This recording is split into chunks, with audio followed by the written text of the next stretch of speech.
All right, well, good afternoon, everybody. It's great to have you. Look, I think that we are 1 week into President Trump's historic peace plan in the Middle East, and things are going, frankly, better than I expected that they were. This is a very, very tough situation. You have two peoples, two enemies who have fought a very tough conflict against each other. You have a terrorist organization on one hand that murdered a lot of innocent people. You've got an Israeli army that was defending itself on the other, that has learned a lot over the past couple of years. And, of course, you have an innocent civilian population in Gaza that's caught in the middle. But we're here at the Civilian Military Cooperation Center, which we are announcing the opening of. You have Israelis and Americans working hand in hand to try to begin the plan to rebuild Gaza, to implement a long-term peace, and to actually ensure that you have security forces on the ground in Gaza, not composed of Americans, who can keep the peace over the long term. So we've got a lot of work left to do. This is going to take a very, very long time, but I think Steve Witkoff, Jared Kushner, and Admiral Cooper behind me have done an incredible job. I want to say just a couple of quick things, and then I want to turn it over to Steve Witkoff. Number one, the Israeli government has been remarkably helpful in this. I want to thank them, thank our Israeli partners, and all the folks particularly who are working hand in hand with their American friends here at the CMCC. And number two, I want to say that there is this weird attitude I've sensed in the American media and the Western media where there's almost this desire to root for failure, that every time something bad happens, that every time that there's an act of violence, there's this inclination to say, oh, this is the end of the ceasefire, this is the end of the peace plan. It's not the end. It is, in fact, exactly how this is going to have to happen when you have people who hate each other, who have been fighting against each other for a very long time. We are doing very well. We are in a very good place. We're going to have to keep working on it, but I think we have the team to do exactly that. So with all thanks to our partners, both in Israel, but all across the Gulf Arab states, Indonesia, the Turks, we are doing an amazing thing here, and I'm particularly proud of the American troops working at the command center who are coordinating this effort and making it possible. So with that, I want to thank Ambassador Steve Witkoff and turn it over to him to say a few things, and after everybody's said a few words, we'll take some questions. Thank you, guys. Steve? Well, thank you very much, Mr. Vice President. We're really proud of what's happened here. It's an amazing effort. It's a great coordination between our partners. We have a great team. Signing this deal up was a challenge in and of itself, but the implementation, that's where it really is going to be the most important. And I think we are exceeding where we thought we would be at this time. I think the Vice President has come out here. He sees that. The Secretary of State will be out here.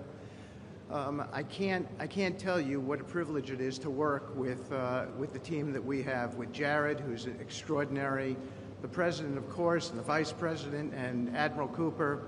I would also say this. We're learning so much here. This CMCC that we're setting up now, this is going to be used in other conflicts as we figure out all the intricacies of how to modulate a peace deal, go from war to peace. Lastly, in closing, I want to speak about the morning that me and Jared had. We met with 10 hostages and their families, and it was really an emotional moment. And I felt blessed to be in that room. Lots of tears, lots of people really, really grateful to President Trump for getting their children home, and you, of course, Mr. Vice President. And I want to observe that I didn't see any victims in that room. I saw strong people who have come out under very difficult circumstances. Their families are reunited, and they are so grateful. And it was just my privilege as an American to be there. Thank you. Great, thank you. Jared? Thank you. Thank you, Mr. Vice President. Thank you, Steve. First of all, we really appreciate your visit here. It's given a great boost of energy to everyone here, and your support through this whole effort has been really tremendous. What you see here today is really the opening of the CMCC. This has been something that's been envisioned by CENTCOM. Admiral Cooper will speak about that in a bit. But we always knew that the deal that we were working on would kind of have two phases to it. The first phase was obviously getting the live hostages out. We're currently making progress on the hostages, the bodies that are still there. I think almost half are out now, and we had very good meetings with the Israelis. I know the Vice President's here to put a lot of effort into that today to hopefully make sure we can complete that mission in phase two. At the same time, the humanitarian aid, there's actually been surprisingly strong coordination between the United Nations and Israel, which is something that we've been able to help synthesize, get each other to air their concerns and to find out how we can do it better so that the aid reaches the people in Gaza and doesn't go into the wrong hands there. Finally, I'll say that there has already been a lot of efforts over the last years by really concerned people to think about what happens next in Gaza. And there's a lot of great things happening here. More will be released in the coming days. But the most important thing here is to figure out how you really get a good deconfliction coordination center. This really has been a startup. There's been a lot that's been done. It's amazing to think it's only been a week. But I actually, with the pace of work and the commitment of everybody, I think in a week from now you'll see even more progress. I want to echo what the Vice President said about how a lot of people are getting a little hysterical about different incursions one way or the other, but what we are seeing is that things are going in accordance. Both sides are transitioning from 2 years of very intense warfare to now a peacetime posture, and really thanks to Admiral Cooper, CENTCOM, and the CMCC to try to build that deconfliction mechanism in order to make sure that we can get to a proper de-escalation. We have some flags that we put up here. This is not fully representative of the countries that are here. It's happening very rapidly, that people are agreeing to come on board, agreeing to help. People really want to be a part of this, and it's just happening very, very quickly. So we'll try to continue to give the updates as it progresses, but really just thank you to the entire team here who's made all this possible. It's been a lot of sleepless nights, around the clock effort, and it's really been great coordination because everyone believes that it is possible to create something better in Gaza, and we have to believe it, we have to work hard for it, and if we all work hard to do that, then I do believe a great outcome is possible. Thanks, Chair. Admiral? Well, Mr. Vice President, thank you for joining us here today at the CMCC. Consistent with our Commander-in-Chief's direction, this facility will be the hub for the delivery of everything that goes into Gaza as we look to the future, delivering on the Commander-in-Chief's commitments. 200 of America's sons and daughters who wear the cloth of the nation have stepped up and are serving here. I just couldn't be prouder, and I know that you are as well. Thank you so much. Great. Thanks, Admiral. And gentlemen, we'll take a few questions now. Sir.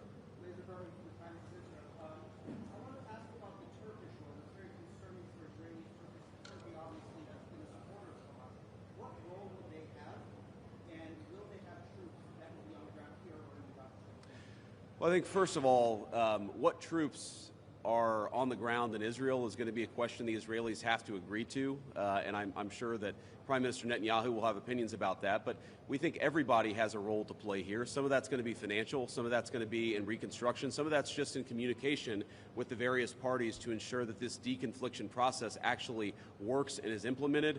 We're not going to force anything on our Israeli friends when it comes to foreign troops on their soil, but we do think that there's a constructive role for the Turks to play, and frankly, they've already played a very constructive role. We're very grateful for that. And you asked, they've supported Hamas in the past. No one who is a party to this conflict can look in the past and not point at something that they don't like or that they disagree with. Everybody who's been involved in this conflict can point at one other person. One of these flags can point at another flag and say, we hate that person for various reasons. The way that we're going to get to peace is to focus on the future, which is what the President of the United States has asked us to do, and we think everybody here is very willing to do that and is very eager to engage in that effort. Ma'am.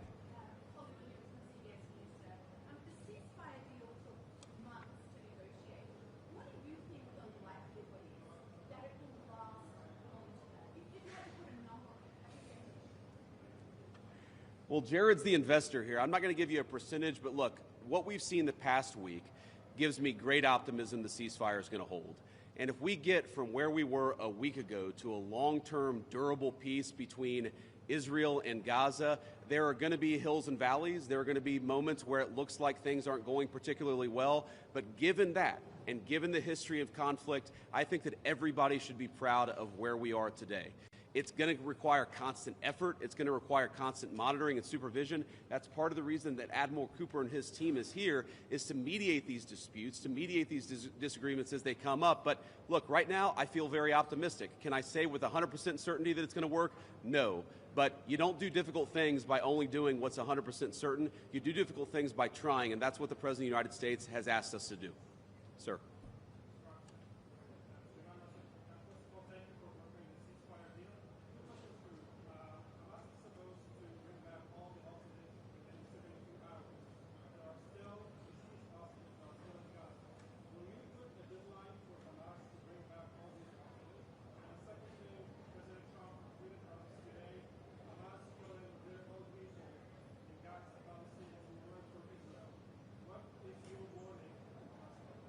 Yeah, so Steve, I'm going to ask you to follow up here, but let me say just a couple of words about the deceased hostages. I mean, one of the stations that I met with, one of the groups that's working on this that I met with earlier, they actually have a photo of the 15 deceased hostages who are still in Gaza.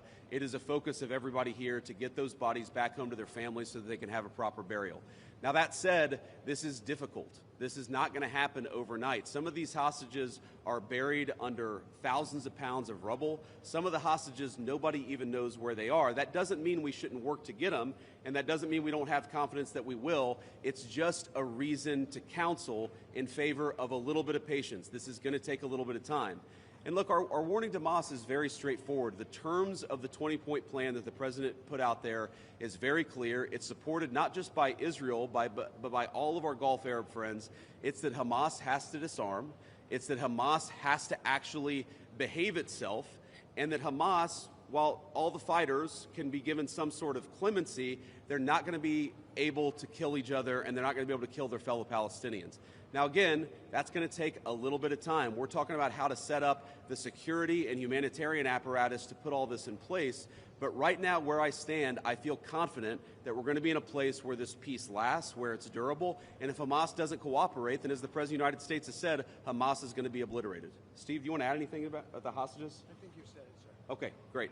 Ma'am.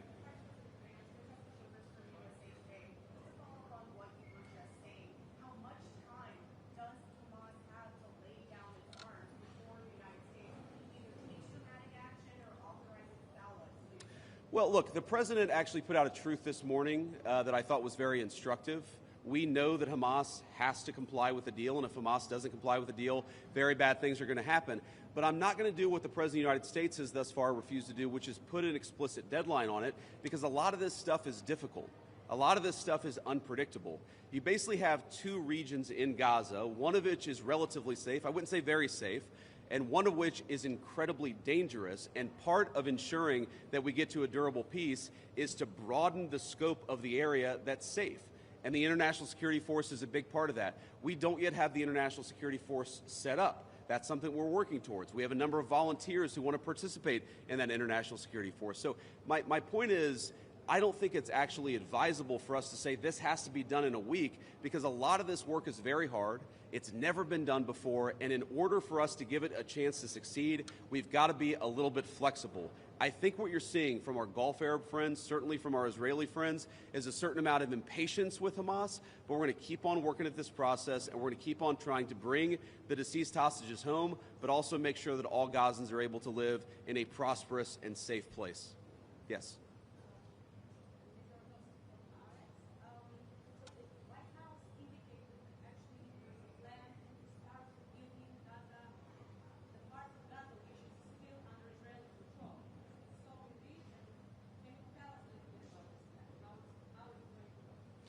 Yeah, Jared, do you want to say a few words about that?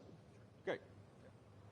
So, first of all, no reconstruction aid, no reconstruction funds will be going into areas that Hamas still controls. And as far as the demilitarization goes, once the ISF is up, there needs to be a security force that they can feel safe from, that in order for it to be, the transition to be complete. So that needs to happen. There are considerations being happening now in the area that the IDF controls, as long as that can be secured to start the construction as a new Gaza, in order to give the Palestinians living in Gaza a place to go, a place to get jobs, a place to live. So that's one of the many things being considered. Right now, again, there's been several work streams that have occurred over the last years. Those are all being synthesized and updated here at the center, and then they'll go before President Trump and the Board of Peace to get recommendations on what to build, how to phase it, but that's definitely something now that's being very strongly considered. Great. Sir? Oh, sorry. Why don't we do the guy in the back, and then we'll do you in the blue jacket. Thank you. Go ahead. Could you speak up for me?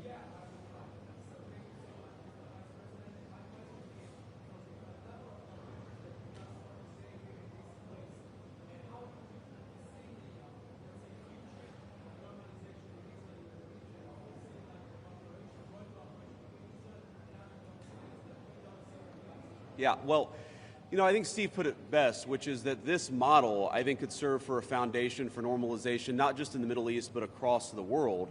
because what we're taking, again, is a long-term, protracted conflict with two enemies who really don't like each other, and we're actually creating a model that can lead towards sustainable peace. Now, we know that a lot of our Gulf Arab friends would like to have normalized relations with Israel. We know that getting this peace on a sustainable pathway is sort of the critical first step of that. But look, I feel very optimistic about where we are. Knock on wood, you never know how this stuff is going to go. But given what I've seen, given the incredible talent and effort that's going in to the reconstruction of Gaza, to the long-term security of the Gazans in that territory, I feel very good about where we are. And again, if we get this right, I really do think it's going to be a domino that leads to a lot of further peace all across the region. Sir.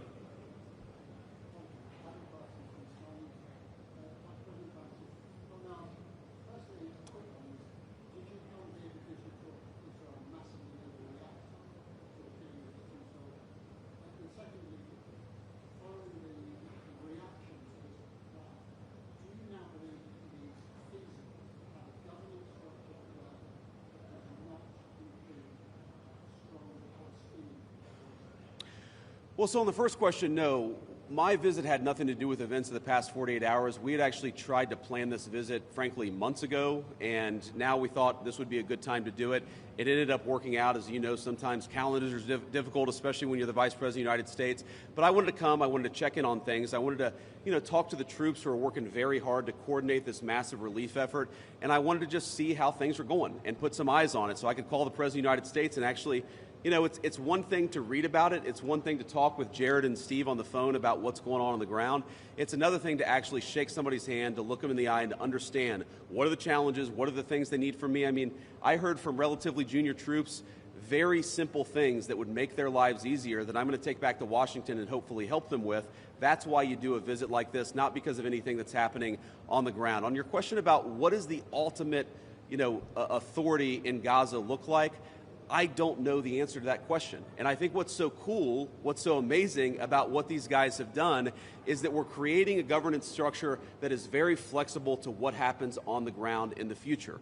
We need to reconstitute Gaza. We need to reconstruct Gaza. We need to make sure that both the Palestinians living in Gaza, but also the Israelis are able to live in some measure of security and stability. We're doing all those things simultaneously. And then I think once we've got to a point where both the Gazans and our Israeli friends can have some measure of security, then we'll worry about what the long-term governance of Gaza is. Let's focus on security, rebuilding, giving people some food and medicine. If we get to the point where we're arguing exactly what the governance structure in Gaza is long-term, then we should pat ourselves on the back. That's a very good problem to have, but I won't anticipate that problem before we actually have it. I'll take a couple more and then we'll get moving. Ma'am.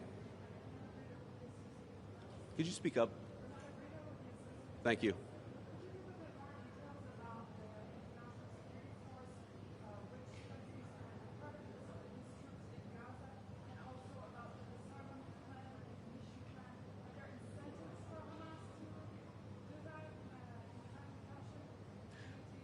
Well, the incentives are that unless Hamas disarms in accordance with the agreement, very bad things are going to happen, right? And also the incentive is that if they disarm, there is a better future for everybody on the other side of it. But in terms of the International Security Force, Steve and Jared, Admiral Cooper, are working on that very issue right now. Remember, this peace deal was struck under the president's leadership literally a week ago. The hostages were returned, 6 days ago, 5 days ago?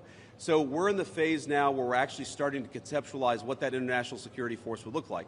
I think it's important for Americans to know a couple of things. Number one, there are not going to be American boots on the ground in Gaza. The President of the United States has made that very clear. All of our military leadership has made that very clear.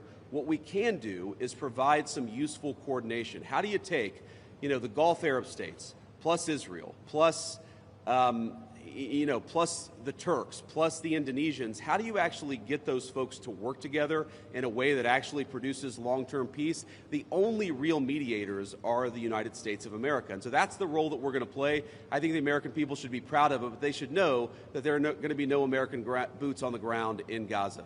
Sir, in the back.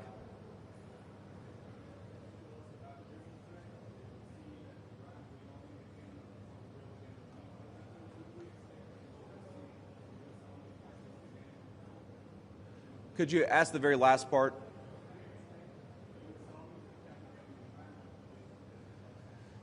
Well, I'm not going to make any announcements here today. The President of the United States has been very clear about our policy with regards to Iran. It's that he actually wants Iran to be prosperous. He wants to have good relations with the Iranians, but they cannot have a nuclear weapon.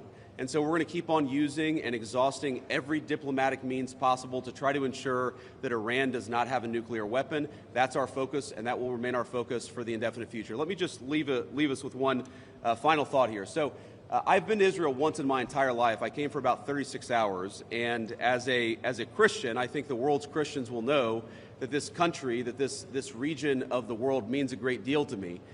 And at some point today, I hope to go, or at some point in the next couple of days, I should say, I hope to go to the Church of the Holy Sepulchre, which Christians believe is the site that Jesus Christ was crucified in.